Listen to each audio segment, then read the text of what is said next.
kinwento ko kay PRRD yan, sabi ko, lahat yung mga yung hinarap mo sa Quadcom, sabi ko, walang lumusot. Sabi niya, ganun ba? Tawa siya ng tawa. So high spirit siya dahil doon sa resulta ng ay, eleksyon. Oo. Sa inyo sa Pilipinas, no? Ang huling balita natin kay Tatay Digong mula dito sa detention facility ay araw ng Biyernes, huling pagdalaw ni Kong Pulong kay Tatay Digong. Ngayon po, kakagaling lang po sa loob ng detention facility ni Mr. Bong Duterte. Siya po ang bunsong kapatid ni Tatay Digong. So, Sir Bong, kamusta po si Tatay Digong? He is doing well.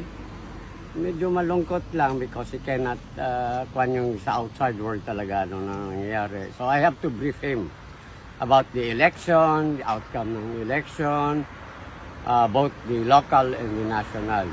And he's very happy na I told him na you got a very overwhelming vote as mayor of Davao again. So masaya siya. Ano po sinabi niya in particular nung sinabi niyong tambak ang kanyang panalo? Ako ang nagbalita nga sa kanya. Sabi ko na grabe yung outcome ng yung number of votes mo kaysa yung opponent.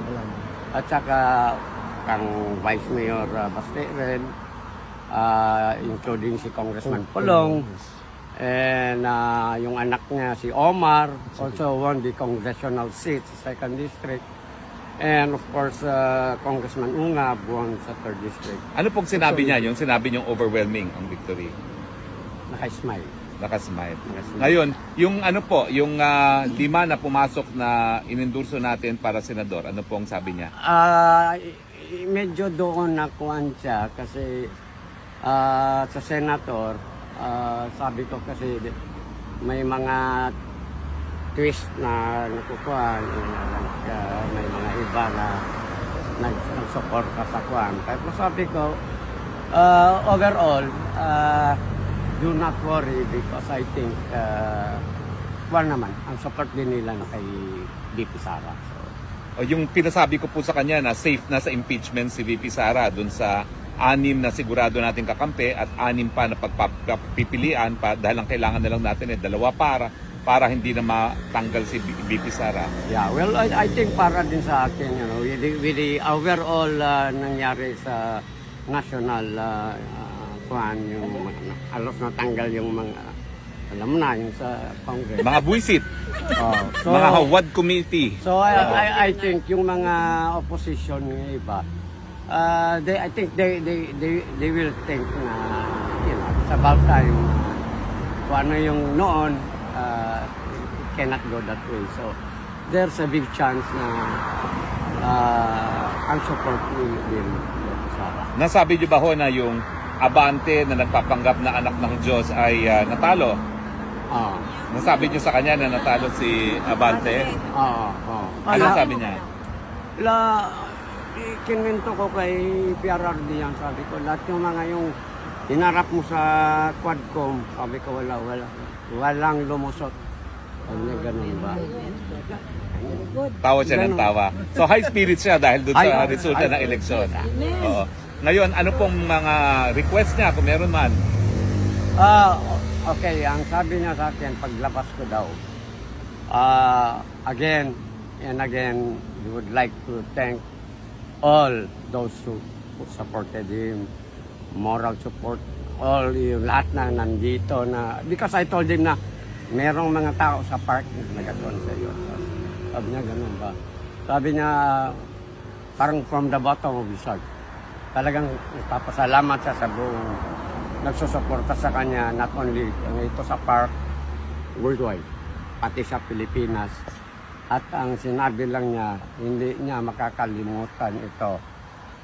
Parang utang na loob niya sa inyo.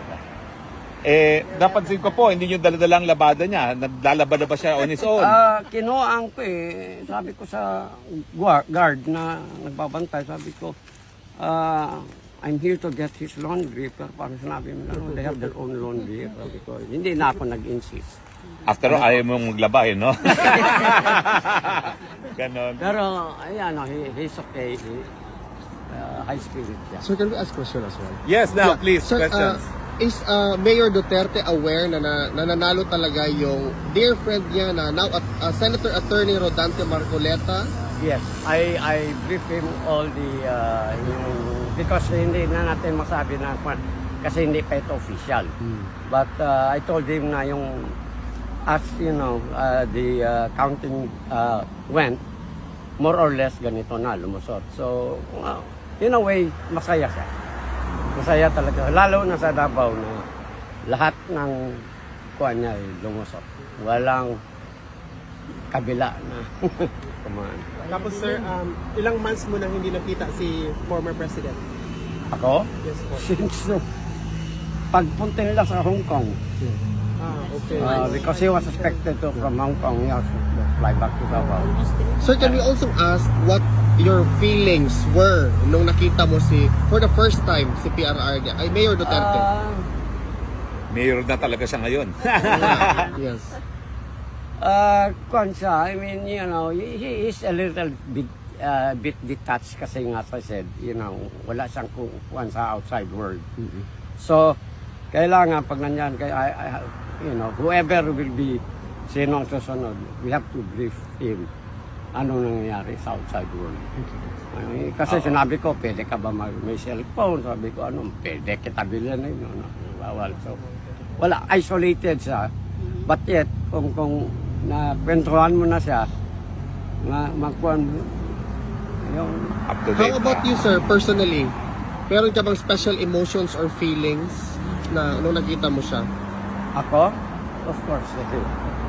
Pero, you know, ang kaso na, we will leave it to the lawyers na. Sir, masaya naman si tatay sa good news na mga pinag-ano mo, sir. Mga good news na hinatid mo today. Masaya si tatay. Oo, masaya. Nagkakos din mo, sir. Pagkita nga niya sa akin, ako, Inasahan ka ba niya? Nasabi ba ni Kong Pulong na kayong papalit?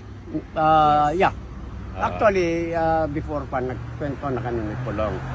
Kasi nga, because, you know, the election, so they have to go back, you know, so. Pag-usapan na for the meantime, na busy sila sa Manila. So it's my time to watch over him. So siguro kung whoever comes here na, si Pulong ba o si VP Sara o sino sa mga anak na, ako naman na. Oo. Meron ba kayong estimated time na pagbalik nyo sa Pilipinas or estimated na may papalit sa inyo rito? Antayin namin sino mga anak na papalit.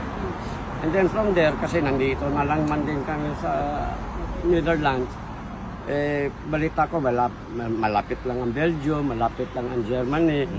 So kung sino yung papalit, sasabihin ko, bago kami umuwi, papasa na lang kami.